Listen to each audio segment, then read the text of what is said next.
chưa đó ba. Tôi không có được ba. Trời ơi trời.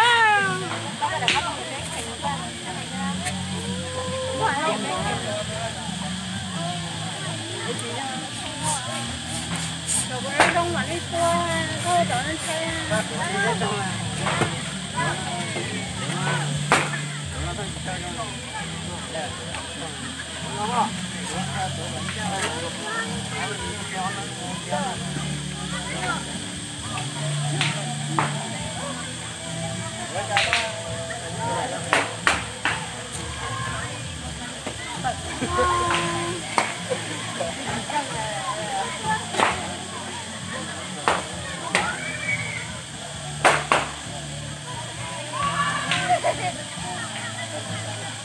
Ta thấy tôi không ngon.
Thầy bé à.